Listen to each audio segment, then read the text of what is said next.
Hello student, आज के BA third education के विषय के अंतर्गत हमने टॉपिक रखा है सुनामी या समुद्री लहरें। इनके बारे में हम बात करेंगे। सबसे पहले हम ये समझते हैं कि सुनामी क्या है। सुनामी शब्द एक जापानी शब्द है। सु धन नामी अर्थात दो शब्दों से यह मिलकर बना है। सु का अर्थ होता है बंदरगाह और नामी का अर्थ होता है लहर। तो इस प्रकार से सुनामी शब्द का अर्थ हुआ बंदरगाह पर आती हुई समुद्री लहर।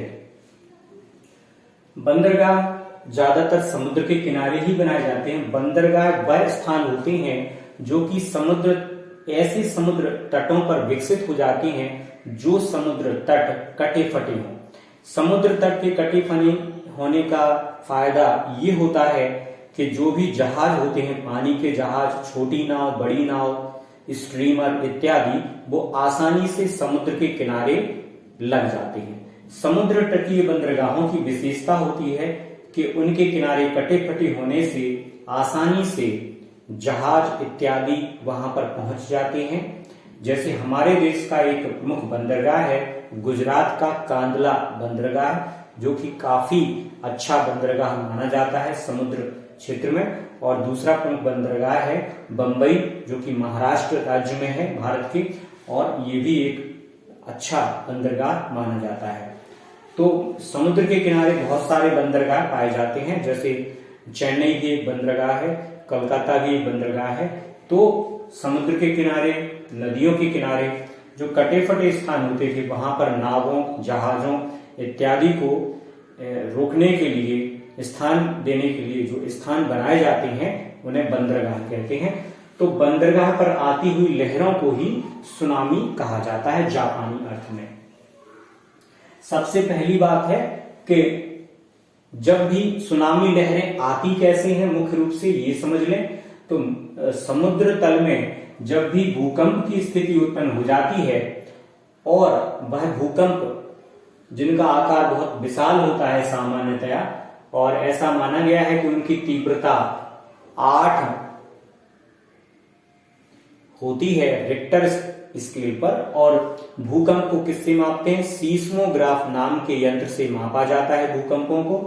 और जब भी इनकी तीव्रता, सामान्यतया ऐसा देखा गया है कि 0 से 5 तक के रिक्टर स्केल के पैमाने तक पे जो भूकंप अपना स्थान ग्रहण करते हैं वो कम प्रभावी होते हैं। लेकिन 5 से जैसे ही आगे बढ़ते हैं और 6, 7, 8, 9, तो जैसे जैसे ये संख्या में वृद्धि हो जाती है रिक्टर स्केल पर सेस्मोग्राफ द्वारा, तो भूकंपों की तीव्रता बढ़ने का ये परिचायक होता है।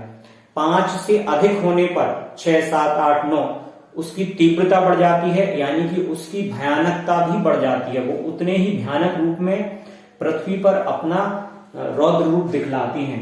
तो इसको इस तरह से आप देखें। दूसरी बात यह है कि इसका एक प्रमुख उदाहरण है कि 26 दिसंबर 2004 में हिंद महासागर के तल में सुमात्रा द्वीप के निकट, जो कि इंडोनेशिया के पास में पड़ता है, एक भयानक भूकंप आया।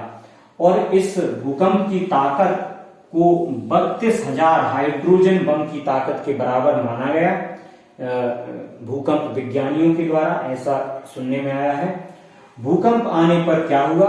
इंडोनेशिया, मलेशिया, श्रीलंका, बांग्लादेश, भारत में लगभग 2 लाख लोग मारे गए, क्योंकि इस भूकंप की शक्ति इतनी ज्यादा थी कि इससे सुनामी लहरें उत्पन्न हो गई और उन्होंने समुद्र तट पर पहुंचकर भयानक तबाही मचाई। इसके साथ ही साथ भूकंप, समुद्री लहरों के द्वारा जो तेज हवाएं चली, तो उससे पेड़ पौधे उखड़ गए, बिजली के खंभे गिर गए, जो भी यातायात के साधन थे वो नष्ट भ्रष्ट हो गए। मतलब कई तरह के प्रभाव दिखलाई पड़ते हैं। एक तो भूकंप ही सर्वनाश कर देता है, ऊपर से अगर समुद्री लहरें सुनामी के रूप में आ जाए तो वो और भी ज्यादा विनाशक हो जाते हैं।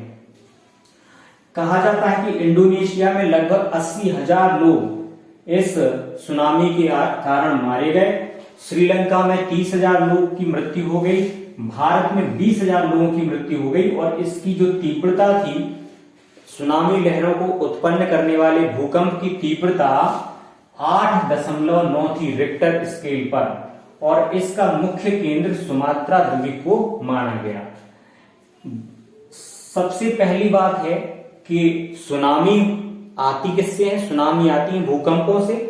और भूकंप क्यों आते हैं ये आप समझ लें कि भूकंप आते हैं भूखंडों के खिसकने से, ज्वालामुखियों के विस्फोट से, समुद्र तल में आंतरिक तीव्र हलचल होने से, किसी भी प्रकार के प्राकृतिक बदलाव होने पर, और आणविक विस्फोट होने पर, जो कि मानव द्वारा किए जाते हैं। परमाणु विस्फोट, हाइड्रोजन बम के विस्फोट आणविक विस्फोट कहलाते हैं। तो इनके द्वारा भी भूकंप आ जाते हैं। तो सबसे पहला हम समझ लें कि भूखंडों का खिसकना कैसे होता है। पृथ्वी के अंदर बहुत सारी प्लेटें पाई जाती हैं जो कि द्वीपों के नीचे स्थित हैं और समुद्र तलों में भी स्थित हैं, जो लगातार उनमें गति होती रहती है। तो कई बार उनकी गति अत्यधिक तीव्र हो जाती है, तो वो एक प्लेट दूसरे प्लेट के ऊपर चढ़ जाती है या एक प्लेट दूसरी प्लेट के नीचे चली जाती है। उससे क्या होता है कि दोनों प्लेटों में घर्षण की स्थिति होने पर भूकंप का कारण बन जाता है। ज्वालामुखियों में विस्फोट होने पर भी भूकंप की स्थिति बन जाती है। पृथ्वी में आंतरिक रूप से तीव्र हलचल होने पर भी भूकंप की स्थिति बन जाती है। पृथ्वी में आंतरिक रूप से या बाहरी रूप से बदलाव होने पर भी भूकंप की स्थिति बन जाती है। और परमाणु विस्फोट के बारे में तो आप और हम सभी जानते हैं कि ये मानवों द्वारा किए जाते हैं और इससे भी भूकंप की स्थिति बन जाती है। तो जब बहुत तीव्र भूकंप आता है तो उससे सुनामी लहरें उत्पन्न होने का खतरा उत्पन्न हो जाता है। सुनामी लहरों की विशेषताओं के बारे में बात करें तो सुनामी लहरें बहुत विशाल लहरें होती हैं, समुद्री लहरें होती हैं सामान्यतः, और ये 10 से लेकर 30 मीटर तक ऊंची अभी तक पाई गई हैं। और ये दिन और रात कभी भी आ सकती हैं, दिन में भी आ सकती है, रात में भी आ सकती है। इनकी विशेषता है कि जैसे ही समुद्री लहरें भयानक रूप ले लेती हैं, सुनामी का रूप ले लेती हैं, तो वो सागर के तट की ओर बहुत तीव्र गति से बढ़ती हैं। उनकी गति बहुत ही ज्यादा तीव्र होती है। इनकी लंबाई लगभग 100 किलोमीटर तक हो सकती है। सुनामी लहरों की लंबाई लगभग 100 किलोमीटर तक हो सकती है। और इनकी एक विशेषता है कि समुद्र के किनारे या तट पर आने से पहले समुद्र तट पर पानी घट जाता है। इससे बचने का उपाय क्या है? सुनामी से बचने का उपाय है सबसे पहली बात कि समुद्र तट के किनारे घर ना बनाएं। दूसरी बात, अगर समुद्र तट के किनारे आपने घर बनवाया है तो उस घर की ऊंचाई 20 मीटर से अधिक ऊंची होनी चाहिए, क्योंकि सुनामी की जो समुद्री लहरें होती हैं वो 10 मीटर से 30 मीटर तक ऊंचाई वाली होती हैं। सुनामी रोधी भवन बनवाए जाए इंजीनियरों की मदद से। पृथ्वी में कंपन होने पर समुद्र के किनारे अगर आप खड़े हैं और आपको पृथ्वी में कंपन उत्पन्न होता महसूस हो तो आप तुरंत वहां से भाग जाएं। अगली बात है कि समुद्र में मिलने वाली या समुद्र के तटों पर मिलने वाली नदियों और नालों से दूर रहें, क्योंकि उनमें भी सुनामी लहरों के आने पर पानी की मात्रा बहुत अधिक बढ़ जाती है। खिड़की और दरवाजे जो कि समुद्र के किनारे हैं, जब भी आपको महसूस हो कि सुनामी लहरें आ रही हैं तो सबसे पहले तो खिड़की दरवाजे खोल दें, ताकि पानी को फैलने की जगह मिल जाए, पानी एक जगह भर के ना रह जाए। तो ये काफी महत्वपूर्ण पॉइंट है। और सबसे पहली बात तो यह है कि समुद्र के तट के किनारे आपको घर नहीं बनवाना चाहिए किसी भी स्थिति में।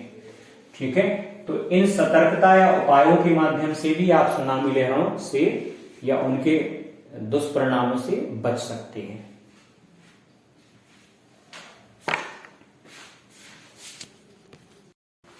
तो अगर आप सही रूप में सुनामी के प्रभाव से बचना चाहते हैं तो इन महत्वपूर्ण बिंदुओं को याद रखें और उनको हमेशा फॉलो करने का प्रयास करें। सबसे पहली बात तो मैंने बता ही दी है कि समुद्र के किनारे घर को ना बनाएं, लेकिन दूसरी अगर किसी भी कारण से घर बनाना ही पड़ जाए तो ये एक महत्वपूर्ण बिंदु है कि घर को 20 मीटर की ऊंचाई पे बनवाएं।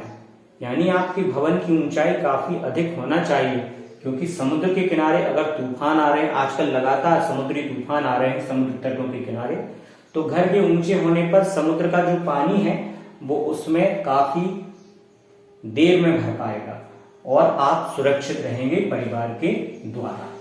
सबसे एक महत्वपूर्ण विशेषता जो मैंने बताई है, समुद्री लहरों का सुनामी के रूप में आने पर समुद्र तट पर पानी घट जाता है। ये सबसे महत्वपूर्ण इसका एक क्या कहते हैं विशेषता है, आप समझ सकते हैं कि उसकी एक गुण है। तो पानी क्या होता है, पीछे की तरफ धकेल दिया जाता है। सुनामी खींच लेती है, पहले पानी को ऐसे खींच लेती है और फिर उसको छोड़ देती है, क्योंकि इसीलिए मैंने क्या बताया, लंबाई जो होती है वो 100 किलोमीटर तक की रेंज में होता है। और इसका जो समुद्र में जब भी सुनामी लहरें बनती हैं तो वो दिखलाई नहीं पड़ती हैं, बल्कि वो जब किनारों पर पहुंच जाती हैं तब जाकर ही हमें उनका ज्ञान होता है। तो ये बिल्कुल अचानक से आ जाती हैं, कोई भी व्यक्ति इनका पता नहीं लगा पाता है।